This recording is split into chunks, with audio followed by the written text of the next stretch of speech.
A, in a quiet corner of the French countryside.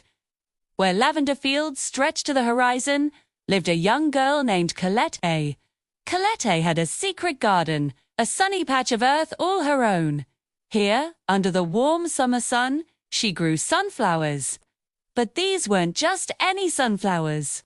They were her pride and her worry. Colette was a shy girl, and she saw every flaw in her flowers. One had a slightly drooping head, another had a petal that was just a bit smaller than the rest. She believed they were imperfect, so she hid them behind a tall, rickety fence, afraid that others would see their flaws just as she did. She'd whisper to them, "You're not quite right, are you? But you're my secret." She loved them dearly, but couldn't shake the feeling that they were ungood enough for the world to see. One afternoon, a strange quiet fell over the village. The usual cheerful buzzing of bees was gone. A local beekeeper, Monsieur Dubois, walked through the fields, his face etched with concern. "The bees," he sighed to anyone who would listen. "They've lost their way. A sudden gust of wind scattered the pollen they follow, and now they can't find their way back to their hives. The village is worried. Without the bees, the lavender wouldn't be pollinated, and the honey they all loved would be just a sweet memory." The air felt heavy and incomplete without the bees' gentle hum. Colette heard the news, and her heart sank. She'd loved watching the fuzzy little creatures dance from flower to flower.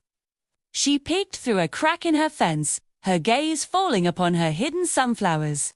As dusk began to settle, painting the sky in shades of orange and pink, Colette noticed something incredible. Her sunflowers, standing tall and facing the last rays of light, were glowing.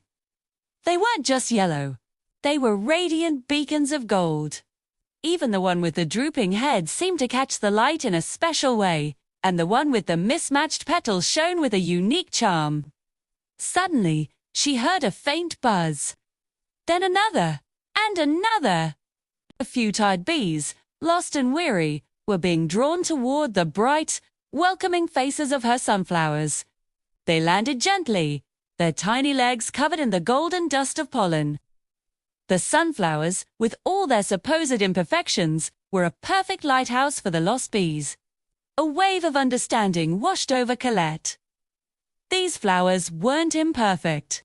They were unique. Their little quirks were what made them special, what made them hers. Filled with a newfound courage, she pushed open the gate to her secret garden.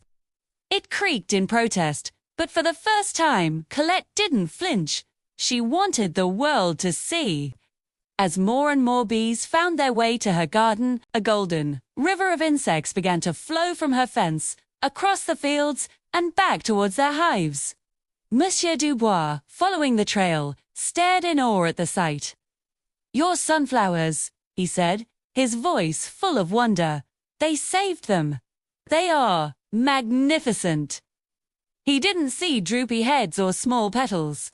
He saw life, resilience, and beauty. That day, Colette learned a profound lesson from her garden. True beauty isn't about being flawless or fitting a perfect mold. It's about being yourself, with all your unique and wonderful quirks. Her sunflowers weren't just flowers. They were a reflection of her own spirit, shy but strong, and beautiful in their own right. From then on, her garden gate was always open.